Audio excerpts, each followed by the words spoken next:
hable en el medio porque es donde mejor capta el... No, en el medio, sí. Hola, soy Agus y bienvenidos al programa. Hoy vamos a hablar. Hola a todos y bienvenidos a otro programa de Hoy Vamos a Hablar. El día de hoy les traigo un programa un poco diferente, así que hice esta introducción exclusivamente para que ustedes puedan entender todo lo que van a ver a continuación.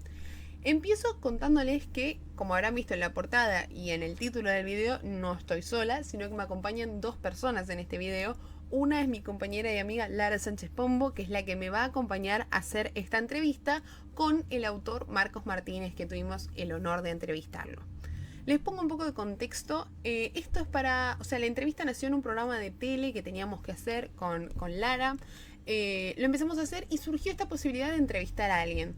Nosotros ya habíamos conocido a Marcos Martínez en la Feria del Libro, donde recorriendo un poco esta Feria del Libro lo encontramos y le hicimos un par de preguntas. Si van y ven el video de la Feria del Libro, van a ver que está ahí, que le hice un par de preguntas, que le preguntamos con Lara también, casualmente.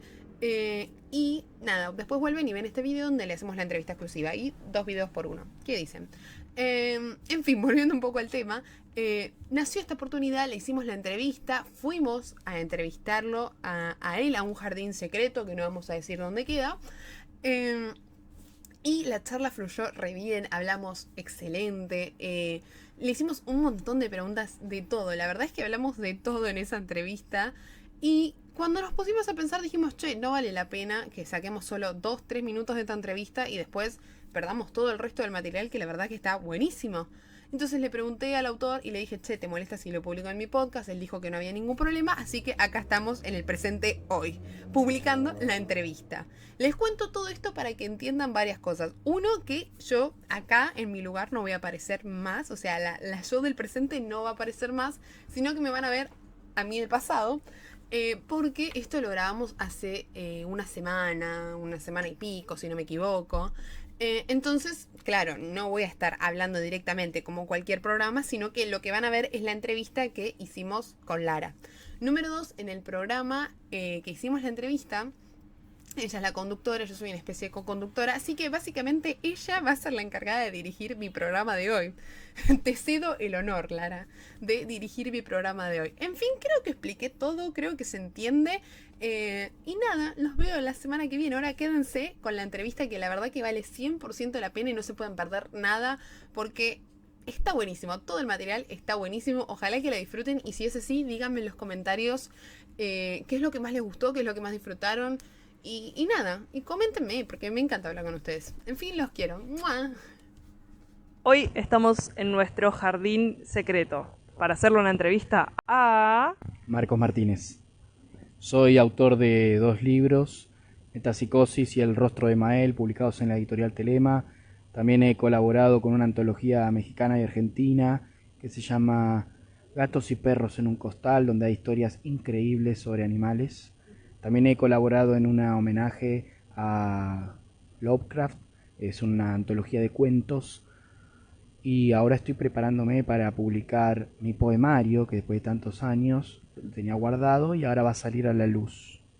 Yo creo que es pertinente empezar con la pregunta de ¿qué es lo que te inspira para escribir terror? Para empezar, el concepto de inspiración es algo con lo que yo estoy medio peleado. Yo en realidad descubro, no estoy inspirado, no me inspiro, yo descubro. ¿Y qué es lo que descubro? Descubro los secretos que están enterrados en mi propio inconsciente, confronto con la verdad que está enterrada en mi ser, y eso se convierte en poesía o en ficción.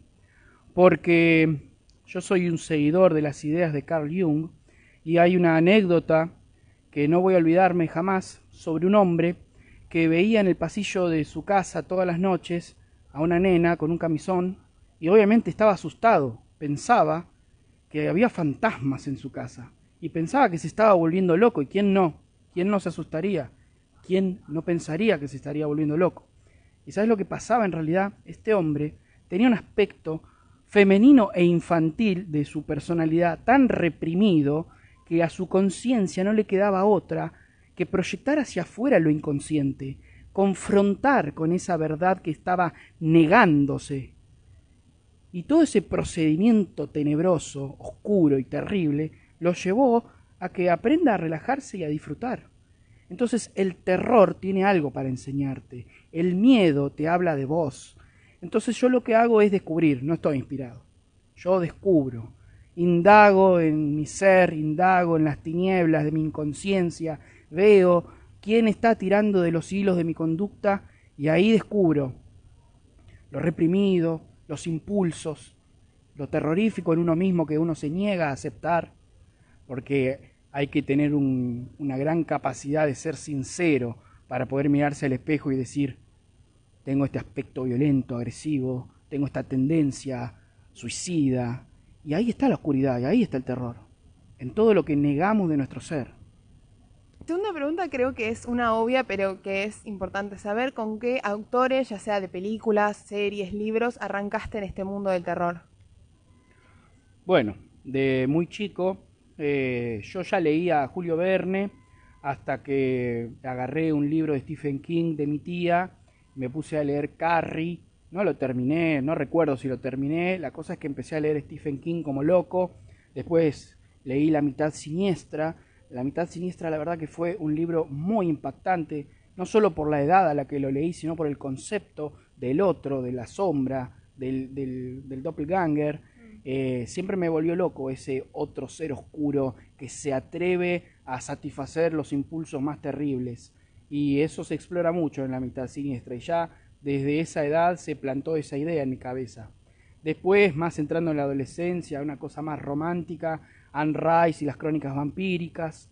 Después, ya cuando conocí a Lovecraft, el mundo se transformó totalmente con el horror cósmico. Y ya después ya estaba leyendo a Lord Byron, a los clásicos del género fantastique. Y la verdad es que me construí entre la literatura clásica del terror clásico, las películas de los 70, las fantasías lovecraftianas y después los videojuegos, claramente, todo ese conjunto de estética, todo ese conjunto arquetípico que fue configurando mi idea y mi percepción de lo terrorífico, igual contrastando siempre con la realidad. Hay cosas tan terroríficas como ver a un chico con hambre en la calle, que no se comparan con ninguna criatura lovecraftiana. El terror, obviamente, es un mar gigante. ¿Dónde decís que está dentro de ese mar literario tus obras? La realidad es que son bastante fantasiosas mis historias. Intenté crear un escenario verosímil utilizando la ciudad donde yo vivo, Ituzaingó, en zona oeste del conurbano, para introducir una entidad que a través de los sueños va influenciando a la gente y haciendo que cometan actos terribles, y lo fui tornando cada vez más fantástico. Así que por lo general mi terror se va volviendo más fantasioso, aunque siempre indago mucho en lo esotérico, en lo simbólico, en lo que ocurre en el mundo de los sueños y en el inconsciente. Así que más que nada es una especie de ensoñación, una caricia con la locura. Hay cosas que son más realistas, hay terror que logra meterse en tu piel y decir esto puede pasar. Bueno, lo mío es más fantasioso en realidad, porque ¿en qué momento del día pensás en espíritus?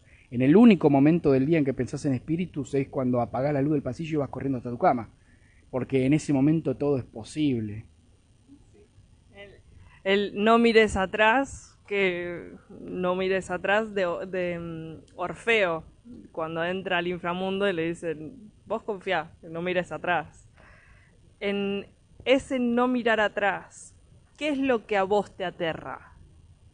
Y sinceramente hay una frase de Lovecraft que dice que la emoción más poderosa es el miedo, y el miedo más antiguo y poderoso es el miedo a lo desconocido. Y justamente nuestra sensación de seguridad es lo que construye la realidad que podemos predecir. Pero en cuanto desconocemos lo que puede pasar y se abre la puerta a lo desconocido, a lo impredecible, es en ese momento donde brota lo irracional, donde brota lo lovecraftiano, donde el ser que se arrastra puede realmente aparecer, porque desconocemos. Entonces ese miedo abre las puertas de otra realidad, una realidad que está en tu mente, pero que tiene tanto poder como si estuviese justo frente a vos. Si eres una persona hoy que nunca leyó terror, ¿qué es lo que le recomendarías para leer? ¿Qué es lo primero que le darías para que empiece en este mundo del terror? No empezaría recomendándole terror. Empezaría recomendándole algún libro que se vuelva más metafísico, alguna idea más abstracta, algo borgiano. Empezaría por ahí, a que se acostumbre a romper los límites de la realidad. Y después que haga el recorrido que desee, porque la verdad que la literatura de terror es tan amplia. Si te gustan los asesinos, tenés para leer de asesinos, tenés para leer de zombies, tenés raptos, tenés criaturas de otros mundos. Es muy complicado y depende mucho de la persona, pero sí que empezaría recomendándole algo que le nuble los sentidos, que le haga acostumbrarse a pensar en la posibilidad de algo más. Porque si vos le das de prepo algo muy sobrenatural o muy ido de la realidad, puede que no se lo tome muy en serio o no lo pueda comprender. A veces hay rechazo a la idea de lo sobrenatural o lo místico. Entonces yo creo que hay que prepararse primero para lo extraordinario, para lo asombroso y después para lo sobrenatural. De las películas de terror clásicas que conocemos, como Terror en la calle en Elm Street o Misery o Masacre de Texas, ¿cuál dirías que te llama la atención y que te gusta? O, mejor dicho, ¿cuál es tu película favorita de terror? Más fácil. Bueno, en ese contexto, In the Mouth of Madness de John Carpenter, que es parte de la trilogía del Apocalipsis. La verdad es que cuando la vi por primera vez, construyó otra cosa en mi cerebro. La verdad que fue un antes y un después de esa película. Pero hay muchas películas. Sinceramente, el cine de terror también te puede dar una obra magnífica o te puede dar cine basura, porque hay mucho cine basura en el terror. Igual si lo sabes apreciar también tiene su gustito. Pero In the Mouth of Madness es lo primero que voy a mencionar. ¿Y crees que hay algún paralelismo entre el terror y la comedia? Siempre que han intentado acercar el terror y la comedia han creado productos muy bizarros. No te voy a negar que no me he reído con Scary Movie, pero me parece una película muy mala. La verdad es que nunca he visto algo entre el terror y la comedia bien hecho. Y si lo hay, no lo conozco todavía. Ojalá me lo recomienden. Yo te recomiendo que veas tipo Bodies. No sé si la viste. Es una película en la que actúa Rachel Sennott, que piensan que se están matando entre sí, pero son simplemente muertes accidentales. Es muy buena. Rachel Sennott es un ser de luz. Bueno, eso igual va aparte, no tiene mucho que ver. ¿Considerás que tus obras logran que el lector entre en ese mundo abstracto que vos crees y lo viva como propio y real? Yo lo que logré en mi primer libro que se llama Metapsicosis fue despojarme de todos los impulsos oscuros que tenía. Y lo que siempre intento hacer, incluso en mi segundo libro, que es un poco con un tono más tranquilo que Metapsicosis, es que el lector pueda decir, yo también soy capaz, yo también tengo esto, a mí también me pasa. Para mí es importante que la persona pueda descubrir, pueda atreverse a descubrir para que eso que está oculto no lo domine. En estas épocas de digitalización, ¿cómo crees que la gente puede hacer para enriquecer su lenguaje? O si la literatura de terror está contribuyendo a esa riqueza. Sinceramente, habría que empezar por uno mismo, regular qué tanto uso le da a las herramientas como por ejemplo la inteligencia artificial. Porque si bien te puede salvar generándote un texto para un trabajo práctico, te puede salvar, es verdad, pero es muy simple el lenguaje que usa, la morfología, es muy predecible incluso y puede ser perjudicial porque no nos tenemos que acostumbrar a pensar o a expresarnos cómo se expresa la inteligencia artificial, que todavía está en desarrollo, son repotentes, pero todavía no es perfecta. Entonces, en la lectura, en los clásicos o en lo que te interese, vas a encontrar el lenguaje articulado que tenemos, precioso español, con todas las palabras que tenemos en toda Latinoamérica, y realmente es la experiencia enriquecedora. Si vos vas a creer que generando un texto con ChatGPT zafás, no zafás, te estás perjudicando. Y además del terror, ¿qué otros géneros? Dijiste que escribías poesía recién, o que escribiste poesía, entonces ¿qué otros géneros escribiste además del terror en el pasado o en el presente o en el futuro tenés ganas de escribir? Ya, no estoy muy seguro de cómo responder. He escrito muchos años por jugar, tener historias de extraterrestres, tener historias policiales, pero sí tengo una novela ambientada en el fin de la era vikinga, durante la cristianización de los países escandinavos. También tengo fantasía pura, que nada tiene que ver con el terror, así que me mantengo en ese espectro. ¿Tu conexión hacia tus emociones fue algo que siempre estuvo ahí o fue algo que tuviste que trabajar? No, lo tuve que trabajar muchísimo, porque yo me convencí desde muy chico que no tenía que llorar y tenía que ser fuerte, entonces construí mi máscara de frialdad absoluta y la construí con mucho esfuerzo también. Y luego fui creciendo y fui rompiéndola, y al irse rompiendo se fueron apareciendo las heridas que tapé, y tratar otra vez de mirar hacia la infancia y otra vez hacia la adolescencia, siendo uno ya grande, es como, ¿cómo puede ser esto que pasó hace 10 años que me siga molestando, que me siga doliendo? Claro, porque nunca se lo conté a nadie, porque nunca lo lloré, porque nunca dejé que me abrazaran. Son esas cosas las que te llevan a pensar que eso que está oculto en las sombras no es tan terrible, sos vos. Estas emociones que vos describías antes, que dijiste que tenías guardada, ¿te inspiraron a poder escribir el terror o formaron parte de que esas historias que vos escribías saquen esa parte que vos tenías oculta, esas emociones que no querías mostrar? Sí, totalmente. En algunas historias o en algunos poemas están exaltadas, exacerbadas o exageradas para disfrazarlas un poco, pero a veces yo hablo mucho de la ira y del asesinato, y ya eso es muy extremo. Quizás la frustración de no poder responder ante una injusticia, o la impotencia de no poder hacer nada ante algo que es terrible, va generando una ira incontrolable que no la puedes canalizar porque te falta el poder.